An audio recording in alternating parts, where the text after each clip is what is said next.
بسم اللہ الرحمن الرحیم۔ سوچ کا سفر۔ غار ہرا۔ مکہ کے معزز اور صالح لوگوں میں رواج تھا کہ وہ اپنی سیانی عمر میں بچوں کی کمال تربیت اور پرورش کے بعد مکہ شہر سے نکل کے کبھی صحرا کی وسطوں میں جا بسیرا لگاتے، کبھی مکہ کے گردا گرد چار پہاڑیوں میں سے کسی پہ چڑھ کے پہاڑ کے کسی غار میں ہفتوں مہینوں کسی نکھری سوچ میں ڈوب کے زندگی کے اسرار سوچنے لگتے۔ وہ سوچ کے اس مراقبے کے لیے عموماً رمضان کا مہینہ چنتے، گھر سے چند دنوں کا زدیرہ لے کر تنہا کسی جگہ جا کے بیٹھ جاتے اور سوچوں میں خود کو ڈبو لیتے۔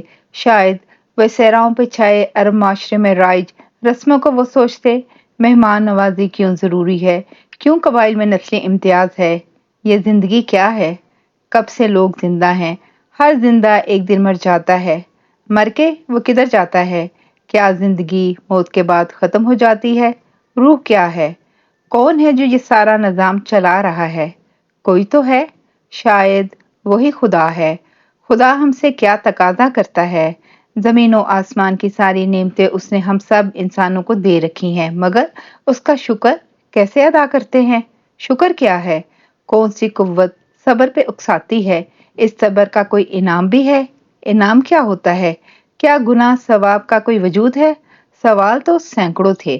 خدا جانے مراقبے میں مہینوں تنہائی میں بیٹھنے والے قریش کے درمیانی اور سیانی عمر کے شرفا کیا سوچا کرتے تھے۔ آقا صلی اللہ علیہ وآلہ وسلم کے اجداد میں بھی سوچ بچار کے لیے ہفتوں اور مہینوں کسی ویرانے میں بیٹھ کے سوچنے کا رواج تھا۔ آقا صلی اللہ علیہ وآلہ وسلم کے دادا عبد المطلب ہر سال باقاعدگی سے سال کے ایک مہینے ماہ رمضان میں اپنی بستی سے نکل کر خانہ خدا کے مشرق میں 1.5 کلومیٹر کے فاصلے پہ ایستادہ اونچے پہاڑ پہ جا کے سوچا کرتے تھے۔ اس پہاڑ کا نام جبل نور تھا۔ جب آقا صلی اللہ علیہ وآلہ وسلم کی عمر 40 سال کے لگ بھگ ہوئی تو آقا صلی اللہ علیہ وآلہ وسلم گھر سے چند دنوں کا زیادہ راہ لے کر تنہا جبل نور پہ چڑھ جاتے۔ پہاڑ کی چڑھائی درمیان تک زیادہ کٹھن نہ تھی۔ درمیانی بلندی سے اوپر پہاڑ کی چوٹی کے قریب جانے میں بڑی احتیاط اور تردد کی ضرورت تھی۔ اس پہاڑ کی چوٹی سے کوئی 80 فٹ نیچے تقریباً 15 فٹ چوڑا اور 18 فٹ لمبا ایک سہ نما پتھریلا ہموار قطع تھا، جس کی مغربی نکر پہ دونوں طرف سے ترچھی جھکی چٹانوں کی اوٹ میں ایک خیمہ نما پتھروں کی سلوں کی غار تھی۔ غار کے بند دہانے میں ایک عمودی پتلی سی درز تھی۔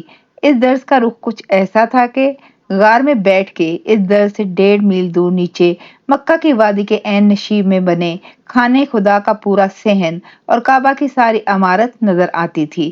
اس غار کی چھت دو مخروطی چٹانوں کے اوپر آپس میں مل کر ایک عجیب کونا بناتی ہے۔ نیچے غار کا فرش ایک سیدھے پتھر کی ہموار سل تھی۔ اس سل کا سائز اتنا تھا کہ کوئی معقول قد کاٹ کا آدمی اس پہ تنہا لیٹ سکتا تھا، بیٹھ سکتا تھا، وہ کھڑا بھی ہو سکتا تھا، اس لیے کہ غار کی تکونی چھت درمیان میں کسی درمیانے لمبے قد کاٹ کے آدمی کو اس چھت کے پتھروں سے سر ٹکرائے بغیر کھڑا رکھتی تھی۔ کھڑا آدمی کھڑے ہو کے اپنے دونوں ہاتھ دونوں طرف پھیلائے تو اوپر سے نیچے آتے 50 کے زاویے پر پچھلی پتھروں کی سلوں پہ اس آدمی کے ہاتھ چھو جاتے تھے۔ وہ غار ایک تنہا آدمی کے لیے ایک معقول پتھر کی جھونپڑی تھی۔ آقا صلی اللہ علیہ وآلہ وسلم کے لیے غار ایسے بنی لگتی تھی کہ اسے آقا صلی اللہ علیہ وآلہ وسلم کے قد کاٹ اور جسم کو سوچ کے عین ناپ سے بنایا گیا ہے۔ اس غار میں آقا صلی اللہ علیہ وآلہ وسلم کے دادا عبد المطلب ہفتوں گزارا کرتے تھے۔ آقا صلی اللہ علیہ وآلہ وسلم کے دادا سیدنا عبد المطلب بھی آقا کے مشابہ تھے۔ اس غار میں آقا 40 سال کی عمر میں ہر رمضان میں باقاعدگی سے آنے جانے لگے تھے۔ اس غار کا نام غار ہرا تھا۔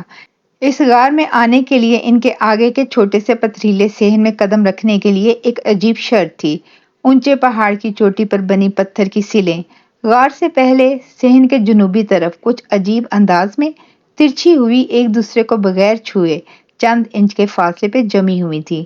وہ دو چٹانیں تھیں جن کے درمیان ایک ترچھی قدرے بل کھاتی درز تھی۔ آج بھی وہ درز اتنی ہی اور ویسی ہی ہے۔ اس درز سے غار میں جانے والا کھڑا ہو کے ترچھا جسم کر کے لیٹ کے سرکتا ہوا پڑتا ہے۔ غار کی طرف گھومتا تو اس کے قدم غار کے دہانے پہ بنے پتھر کی سلوں کے صحن میں پہنچتے۔ اس درز میں اتنا فاصلہ تھا کہ کوئی موٹا جسم والا آدمی جس کا پیٹ بڑا ہوا ہو، سینہ پھولا ہوا ہو، جسم بھاری ہو، کسی بھی حالت میں غار ہرا کے قریب نہیں جا سکتا۔ اس وقت بھی ایسا تھا، آج بھی 1500 سال بعد غار ہرا کے دہانے ان دو پتھروں کی سلوں سے گزرنے کی یہی شرط ہے۔ ان مقدس پتھروں کا لمس بہت متبرک ہے۔ وہ لمس وہی ہے جو 1500 سال پہلے آقا صلی اللہ علیہ وآلہ وسلم کے مقدس جسم کو سر سے پیر تک چھو کے آج تک معطر ہوا ہے۔ اس پتھر کی درد سے گزرتے ہوئے عجیب احساس روح میں جاگتا ہے کہ جن پتھروں نے آقا صلی اللہ علیہ وآلہ وسلم کو چھوا تھا، وہی آج ہمیں چھو رہے ہیں، اور اس قربت بھرے انداز میں اس درد سے گزر کے پتھر کی سلوں کے صحن میں پہلا قدم چل کے کعبہ کے رخ پہ مغرب میں غار ہرا کی تکونی غار ہے۔ یہ غار ہے جہاں خدا کا آخری پیغام پہلی بار آقا صلی اللہ علیہ وآلہ وسلم پہ اترا تھا۔ وہ بہت مقدس جگہ ہے۔ جاری ہے، جزاک اللہ خیر۔